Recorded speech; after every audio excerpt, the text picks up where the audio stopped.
Alright, you already got my top 5 games of 2017. It's time for the top 10 movies of 2017. Now, it's pretty self-explanatory. The year's over. January is practically the month for me where shit's slow with the movies and the games, for the most part. So here's where I kind of look back at what was the best things that came out in 2017. You hear my top 10 favorite films from that year. Now, the only disclaimer that I really want to get into before getting into the list is that, of course, being in the age that we're at, where everything on the internet needs to be hyperbolic, where either you love it or you hate it, or you disagree and you're disagreeing because you disagree, you hate whatever it is that person's agreeing on. So I feel the need to at least put out a disclaimer saying that I did not watch every single film that came out this year. I'm not an official legitimate film critic. I critique films, but I don't have it as an actual job. So I'm not going to be able to get screenings and stuff like that for every single film and be able to broaden my prospects to consider as many films as I possibly could into this list. So if you manage to see a film that you love that doesn't manage to make it onto this list,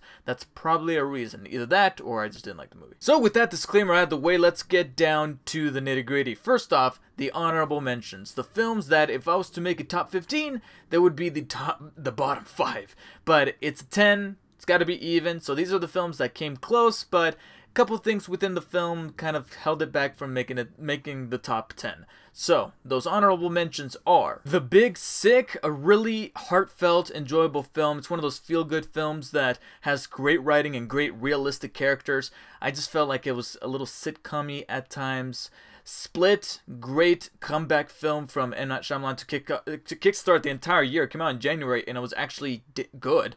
It was good enough that it actually stayed in my mind for quite a while. It's just that there's a couple of things that I remember it bugging me because they were very Shyamalan-ish, but overall, it does not deter any kind of hype that I have for the next film that Shyamalan has up his sleeve. I can't really describe more about it because then I'll be spoiling Split for those of you who have not watched it. And if you haven't, check it out. Wonder Woman, yes, it's a giant step up for DC from Suicide Squad and Batman vs Superman, but I still think that they need a little bit more polishing to go. And lastly, I think it's going to be the biggest shocker because this is a movie that's making a bunch of top 10s lists for a bunch of people, and to me, I'm in the minority who damn near loved the film, but I thought that it had a few tropes that just kept popping up, and I'm like, they were kind of predictable for me. And that's got to be Coco. This is a movie that almost broke the top 10. It was probably like at number 11 or so. But it was, in fact, while I was watching it in real time, I was like, yep, this might just be my top 10. And the ending could have been top 10 material. In fact, probably top 5 because of how much it was swelling up in my throat. But there were some tropes that I saw the shoe drop from a mile away. And so when I predicted something, it ended up happening. And I was like, ugh. Wish I wasn't in my brain right now. But that's just me personally, and those are my honorable mentions. So let's get started with my top 10 list. Here we go. At number 10, we have Blade Runner 2049, a very introspective film that could have been easily a sequel that you look at and go, you know, it's been way too many years. I don't know why they're doing a sequel at this time, but they were able to not only make what I believe a satisfying standalone science fiction thinker's film, and yet still make it a very capable sequel to the original that feels like it's part of that system. It's part of that body that is those two complementary films that you can watch one with the other, but at the same time, for people like, say, my girlfriend who never watched the original, they could just watch it on its own and still get the gist of it, while at the same time being the quintessential film from this entire year that gets a conversation going. That you go, you watch it, you walk out of it and you go, what did you think that meant? And that doesn't feel like a pretentious question. You go, well, I think that was my interpretation of it, and only through the meticulous writing and directing of this film as well as the acting can bring together a chemistry where you can bring about twists and turns within a sci-fi story that not only don't feel telegraphed, but they're cut together in a way that never feels like it's being spoon-fed to you. And if you want more details on why it is that I love this film, go check out my review. Only reason why it's not higher on the list is because I do admit it's a tad bit too long. I think they could have shaved off an easy 10 or 15 minutes and keep it at an even 2.5, but as it stands, it's definitely one of the highlights of the year. Number 9 is the Lego Batman movie. Goddamn right, the Lego Batman movie is in my top 10 because I'm a humongous Batman fan, and I feel like this was the Batman movie for Batman fans, and yet it comes out of the property that is Lego. But they were able to not only satirize Batman and kind of make fun of what he is because he's a dude in a costume, while at the same time bringing back inside jokes that only true Batman fans will get, and yet people who are not humongous fans of the character will still be able to laugh along with some other jokes that are sprinkled throughout. But something that's often consistent is the heart of the character, the heart as to why it is that he's Batman, while at the same time having that self-aware tone that only a film that is made out of Legos could really withhold. It's a movie made with Legos, and this thing made me laugh more than some of the live-action comedies we had this year. What the fuck? Number 8 is The Disaster Artist. This is a film that I will admit is not as funny as the Lego Batman movie for me personally, because I enjoy that type of humor within the Lego movies where it's kind of sporadic and frenetic. But what was more important and what was really nuanced about this film is that they took something that could have easily been just something to make fun of and, you know, hawk it up and have a good time, but you can tell that the actors and the director made this movie just to have fun. But here we are in the theater, or here we are in our homes watching the film, and we're looking at it like being like, well, we weren't on set, we're not having fun. That's where this movie kind of breaks barriers, because it does make you feel like you were on the set when what a lot of people consider to be the Citizen Kane of bad movies was made back in 2002. I was about to say 2002. And surprisingly, it treats it with care, where they're not just making fun of this guy, Tommy Wiseau. Sure, they're satirizing him, poking a few jabs where he kind of needed to, because you're like, okay, you need to be self-aware of what you're doing, especially putting some of these cast and crew through hell, but also kind of take the heart of the character, which is this guy who had ambitions to break it into Hollywood, and share it with everybody who either broke or failed in Hollywood, and say, hey, this is why you were into the business, because you love the business, you have a passion for acting or directing or whatever, and that's what The Disaster Artist is constantly reminding you throughout it. Number 7 is It, 2017. I was pleasantly surprised with this film. I will admit, some of the criticism about this not being that scary of a film is kind of rung true. You know, I was never fearful of this film. It didn't exactly keep me up at night. But what did keep my mind thinking was some of the horrific imagery that the director Andy Muschietti, I might be butchering his last name, as well as Bill Skarsgård as Pennywise, were able to bring to the screen, where they remade a film and yet they were able to do something different and new and very original. And when I say original, I don't mean original as a film, but original to itself, where it's like, hey, we could have easily done it frame by frame from that original miniseries, but no, we're gonna do our own interpretation, keep it in the 80s, while at the same time make it feel like something that pays attention to what makes a movie scary, but at the same time just a good movie overall. And that is that you care about the characters in peril, and you care about every single one of these kids, while at the same time, more often than not, I found myself looking at the film and thinking to myself, you know, that scene would be scary if, oh shit, you did it. You actually did it. Speaking of films that are supposed to be scary and not funny, like the Golden Globes thought it would be, at number 6 is Get Out. Yes, this is a movie that has just layers upon layers that you could deconstruct it as a comedy, or you can just deconstruct it as a horror film. But in my opinion, it's of course a social commentary. It's a Black Mirror episode, or a Twilight Zone episode, stretched to about an hour and a half or an hour and 45 minutes, however long it was. And it's one of those movies that is just gonna start a cult. And I don't mean that in the literal possible sense, but I mean that in the sense where so much of the terminology, like the sunken place and all that stuff, is just going to be used from this point forward, and it's going to start something. It's going to start a movement, and regardless of whether you consider it a comedy or a horror film, I think we should all agree that this is a very important film that stems as not only a well-made film with the characters that are involved that you like, as well as the characters that you fear for and the characters that you look at and go, holy shit, what's wrong with this guy or girl? And yet the twists that unfold later down the line, you look at it and be like, not only was that freaky, but there's gotta be some kind of double meaning to it. Number 5 is Dunkirk. Yeah, that's right, Christopher Nolan did not make it to my number 1 spot like he normally does, even though he kind of didn't do it with Interstellar, Dark Knight Rises. But he made it the list. And he made it on the list solely because he was able to deliver one of the best movie-going experiences this year that I will never soon forget.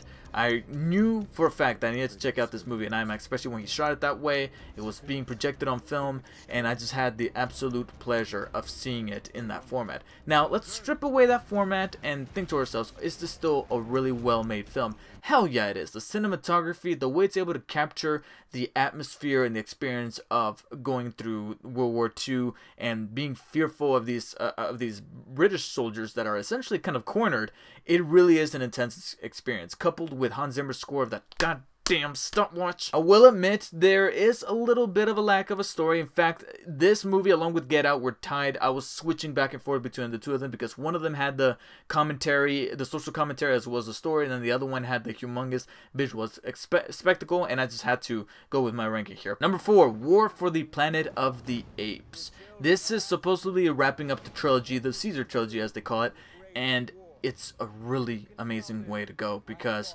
so many raw emotion is done through the performance as well as the visual effects of these apes, more so than normal humans would in any other film this year.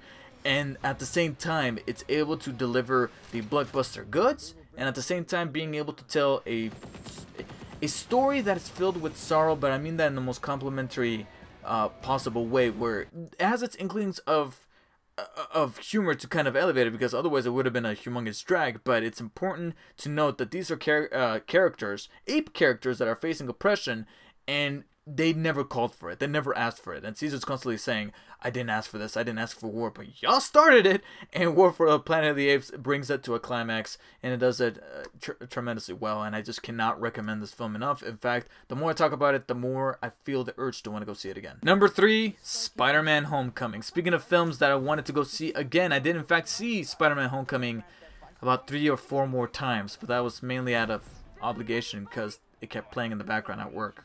At the Best Buy that I worked, I kept playing in the background over and over, but I was able to replay the images in my head, and that's because that was a film that just stuck with me because of just how much fun it was. But beyond being fun, it was just I want to say romantic, true to form, return to form for the character being brought back from Sony over through the help of Marvel Studios, where they were able to work out a deal. We got Spider-Man Homecoming, and we got probably our best interpretation of the character to date. And you guys know that Spider-Man is my favorite character, and knowing that they were able to balance out the high school stuff in a very Breakfast Club type of way, while at the same time keep the tone that this is still a blockbuster MCU film, it's just a chemistry that I'm scared they're not going to be able to catch this type of lightning in a bottle twice, but they can at least try. For the meantime though, we can do with the end credit scenes of having Captain America telling us to have patience. Come on, that's not a spoiler. You probably watched it by now. Come on. Number 2 is actually one that was kind of late in the game. I honestly, for a moment, didn't think I was going to see this film until literally a week before I kind of gave myself the cutoff point saying, no more films, make your top 10 list now. And I'm glad. I'm so fucking glad I did so before making that cutoff point. My number 2 film goes to 3 Billboards Outside of Ebbing, Missouri. Sorry. Mispronounce that. This is the film that made the rounds over at the Golden Globes, winning Best Picture Drama, Best Actress Frances McDormand, Best Writing, as well as Best Supporting Actor for Sam Rockwell, and it's very well deserved because this is a film that could have it was qualified for drama. However, I feel like it's more 50% drama, 50% comedy, because in the comedic aspects, it's dark comedy. And it's dark comedy that I absolutely love, because it's realistic comedy. It's comedy that characters are simply just talking to one another and having some of the most realistic dialogue that ordinary people out in the street or in real life in some kind of situation would have, but it's never looked at from those characters as comedy. They're never hamping it up. And that's why all these people were able to do great performances, is because they felt like grounded characters that all of them had at least one tragic layer to them. Especially our central character who's trying to get justice for her dead and raped daughter. And I know that's really heavy material. So, David, why are you talking about comedy? That's because they take the dark comedy route, where they're not making fun of the situation here. They're making fun of how some of these characters react to the situation, because there's no other way to kind of do it, because we all laugh at certain things, but we're not laughing at them because they're funny. We're laughing because we're trying to ease ourselves from the uncomfortability, and that's what Martin McDonagh does with his script and with his directing with some of these characters, especially when even more tragic shit starts to unfold as you watch the film. And after a while, you think to yourself, how can they continue past this point? But they do. And the more it goes on, the more every single character, or at least the majority of the characters, are going to punch you in the gut in one way or another, because they're all trying to face that tragedy head on. That's my little mini review for 3 Billboards. I'm not going to say the entire fucking that's the only thing that I don't like about this movie. That's the only thing, is the goddamn title. So tough to tongue twister to say. And that leaves us with my number 1 film of 2017. Gee, I wonder which one it could possibly be. Could it be the one that I managed to actually get the 4K UHD Blu-ray film for? Yes. Number 1 spot goes to Logan. I will constantly repeat saying that my only beef with the film is the plot involving a certain character or element that just feels a little too comic booky, a little too sci-fi. But the more I think about everything outside of that one element and how I'm able to like dodge it and then look at everything else that's handled in that film, I think about how it was perfect that they nailed this character down. They gave us the R rating that we were clamoring for, and it felt justified. It never felt like, oh, there's blood and there's cuss words for, because, you know, R rating. No, it felt organic. I know it sounds like a pretentious term, but it felt organic for the character. It felt organic for the tone and the style that they went with this film to kind of resemble a Western. And at the same time, it feels like it kind of like how The Dark Knight felt like a crime film, where if you were to strip away the superhero antics, it feels like a legitimate crime film. Logan feels like a legitimate Western with a solitary character who's trying to go through a redemption story, but the more he progresses that story, the more the people around him are going to recess, possibly to death. And it's a tragic story that makes for great character dynamics and makes for compelling turning points that you look at and go, wow, you know, this is going to leave me in tears by the end. And it did. And that's my top 10 movies of 2017. Yeah, there's no iPod here now. Continuity. Thank you guys so much for watching. Please let me know in the comments below your top 10 movies of 2017, in what particular order. For the hell of it, let me know what were you guys' worst movies of 2017. I wish I could create such a list, because that would be so much fun. But not only would that be probably twice as long, but I just didn't watch that many bad movies. I was careful with my money. Anyways, thank you guys so much for watching. Please show your support for the video by hitting the like and share button, and do not forget to subscribe for future videos coming very, very soon. I'll see you guys all next time. It kind of tries to do what certain other asymmetrical multiplayer games do, where one character is this big powerful thing and then the other characters are just regular humans trying to take it down. I'll allow Friday the 13th right now. Evolve, however, wasn't as pristine and polished as, well, neither is Friday the 13th.